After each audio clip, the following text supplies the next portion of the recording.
अपहरण कर नाबालिग किशोरी के साथ बलात्कार करने वाले आरोपी को अदालत ने 20 साल की सजा सुनाई है। मामला मथुरा के थाना मगोर्रा क्षेत्र का है। 29 अगस्त 2019 को गांव की ही एक नाबालिग किशोरी को उसकी सहेली से मिलाने के बहाने रॉकी घर से बुलाकर ले गया और प्लानिंग के तहत पहले से खड़ी मारुति कार में उसे किडनैप कर कहीं ले गया। इसके बाद जगह जगह अलग अलग स्थानों पर नाबालिग किशोरी के साथ उसने दुराचार किया और कुछ दिन बाद नाबालिग किशोरी को आगरा में छोड़कर कहीं भाग गया। नाबालिग किशोरी जैसे तैसे अपने घर पहुंची और परिजनों को आप बीती बताई, जिसके बाद परिजनों ने इस मामले में थाना मगोर्रा पहुंचकर शिकायत दर्ज कराई। पुलिस ने विशेष पॉस्को अदालत में चार्जशीट दाखिल की। इस सुनवाई के दौरान मंगलवार को विशेष पॉस्को एक्ट के जज हरविंदर सिंह ने आरोपी रॉकी को 20 साल के कठोर कारावास की सजा सुनाने के साथ साथ 20,000 रुपए अर्थदंड की सजा सुनाई। इस संदर्भ में शासकीय अधिवक्ता अलका उपमन्यु ने जानकारी दी।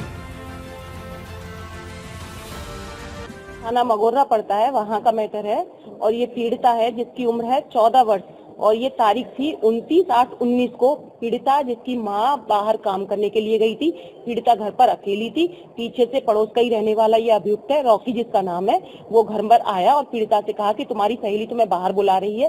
पीड़िता ने जाकर देखा तो वहाँ पहले से एक वैन खड़ी थी जिसमें अभियुक्त ने पीड़िता को धक्का देकर जबरन वैन में डाल दिया और पानी पिलाया जिसमें नशा था। पीड़िता बेहोश हो गई। जब पीड़िता को होश आया तो पीड़िता ने अपने आप को एक ट्रेन में पाया तो पीड़िता ने अभियुक्त से पूछा मुझे कहाँ ले जा रहे हो, तो अभियुक्त ने कहा कि तुम अगर ज्यादा बोलोगी तो मैं तुम्हें जान से खत्म कर दूंगा।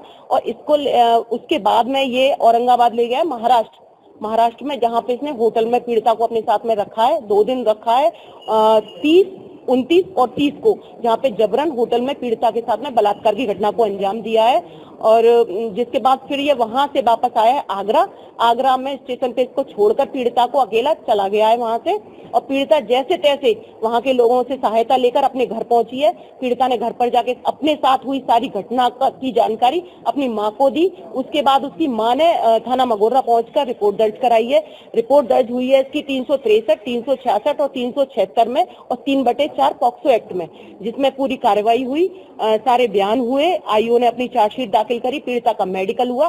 पीड़िता के साथ जो घटना हुई थी बलात्कार की, उसमें मेडिकल में पूरी घटना की पुष्टि हुई है। उसके बाद में चार्जशीट माननीय न्यायालय में दाखिल की गई।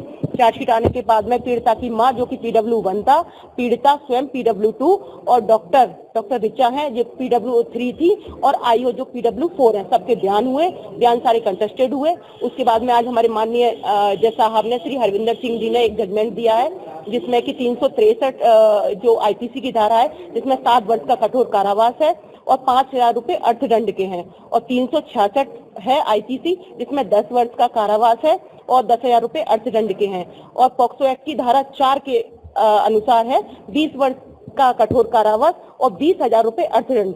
अगर अर्थदंड नहीं दिया जाएगा तो 1 वर्ष का अतिरिक्त कारावास बढ़ जाएगा और ये सारी सजाएं एक साथ चलेंगी। इसमें 20 वर्ष हुई है और इसमें से अर्थदंड में से 20,000 रुपए पीड़िता को दिए जाएंगे और जो राज्य सरकार की तरफ से जो भी धनराशि पीड़िता को दी जाती है वो भी दी जाएगी।